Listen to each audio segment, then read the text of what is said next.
Hello, അപ്പോൾ എല്ലാവർക്കും എൻ്റെ പുതിയൊരു വീഡിയോയിലേക്ക് സ്വാഗതം. ഇന്ന് നമ്മൾ ടൊമാറ്റോ റൈസ് ആട്ടോ ഉണ്ടാക്കുന്നത്. അതിന് വേണ്ടിയിട്ട് നമ്മൾ കുക്കർ അടുപ്പത്ത് വെച്ചതിന് ശേഷം അതിനകത്തേക്ക് ഒരു അര സ്പൂൺ നെയ്യും ഒരല്പം എണ്ണയും കൂടി ചേർത്ത് കൊടുത്തതിന് ശേഷം അതിനകത്തേക്ക് ചെറിയ കഷ്ണം 2 പട്ട, ഗ്രാമ്പു, തക്കോലം ചേർത്ത് കൊടുത്ത് ഒന്ന് മൂപ്പിച്ചതിന് ശേഷം അതിനകത്തേക്ക് 2 മീഡിയം ടൈപ്പ് സവാള ചേർത്ത് കൊടുക്കുന്നുണ്ട്.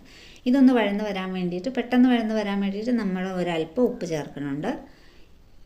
ഇതിനകത്തേക്ക് ഇനി നമുക്ക് ഇഞ്ചി വെളുത്തുള്ളി ചതച്ചും കൂടി ചേർത്ത് കൊടുക്കാം. നന്നായിട്ട് മൂത്ത് വരുമ്പോൾ ഇതിനകത്തേക്ക് തക്കാളിയും കൂടി ചേർത്ത് കൊടുക്കാം. ഞാൻ ഒരു മീഡിയം ടൈപ്പ് 4 തക്കാളി ചേർത്തിട്ടുണ്ട്. പുളിയില്ലാത്ത തക്കാളിയാട്ടോ. ഒരുപാട് പുളിയുള്ളതാണെങ്കിൽ അത് ചോറിനൊക്കെ നമുക്കത് പുളി തോന്നിക്കും. പക്ഷേ നമുക്ക് പുളിയില്ലാത്ത തക്കാളിയാണ് ഒന്നും കൂടി ടൊമാറ്റോ റൈസിന് നല്ലത്. ചെറിയൊരു പുളി മതി. അപ്പോൾ ഇതും കൂടി ചേർത്ത് കൊടുത്തതിന് ശേഷം നന്നായിട്ട് നമുക്ക് വഴറ്റിയെടുക്കണം.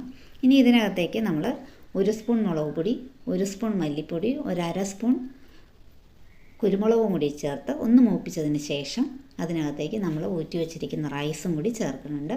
ഇതൊരു 10 മിനിറ്റ് അരി കുതിർത്തതിന് ശേഷം ഊറ്റി വെച്ചതാണ്. അപ്പോൾ അത് നന്നായിട്ട് നമുക്ക് ഇളക്കി യോജിപ്പിച്ചെടുക്കണം.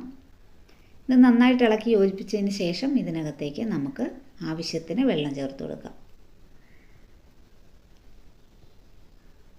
നമുക്ക് ഇത് അരി നന്നായിട്ട് മുങ്ങിക്കിടക്കുന്ന രീതിയിലുള്ള അത്രയും നമുക്ക് വെള്ളം ചേർത്ത് കൊടുത്തതിന് ശേഷം ആവശ്യത്തിന് ഉപ്പ് ചേർത്ത് കൊടുക്കുക. ഇതൊന്ന് നന്നായിട്ടൊന്ന് ഇളക്കിയതിന് ശേഷം നമുക്ക് അടച്ചു വെച്ച് ഒരു വിസിൽ വരുന്നതുവരെ നമുക്ക് വേവിച്ചെടുക്കണം. അപ്പോൾ നമ്മുടെ ടൊമാറ്റോ റൈസ് റെഡി ആയിട്ടുണ്ട്. പാകത്തിന് വെന്ത് വന്നിട്ടുണ്ട് കേട്ടോ. ഒരു വിസിൽ കേട്ടതേ ഉള്ളൂ. അപ്പോൾ ഇത്രയേ ഉള്ളൂ നമ്മുടെ ടൊമാറ്റോ റൈസ്. ഇപ്പോൾ ഉണ്ടാക്കി നോക്കാത്തവരും ഉണ്ടാക്കി നോക്കണം. അതുപോലെ തന്നെ എൻ്റെ വീഡിയോ ഇഷ്ടപ്പെടുകയാണെങ്കിൽ ലൈക്ക് ചെയ്യുക, ഷെയർ ചെയ്യുക. അതുപോലെ തന്നെ സബ്സ്ക്രൈബ് ചെയ്യാതെ കാണുന്നവരുണ്ടെങ്കിൽ ഒന്ന് സബ്സ്ക്രൈബ് ചെയ്തും കൂടി സപ്പോർട്ട് ചെയ്യണം. അപ്പോൾ അടുത്ത വീഡിയോയുമായി കാണും വരെ എല്ലാവർക്കും ടാറ്റാ.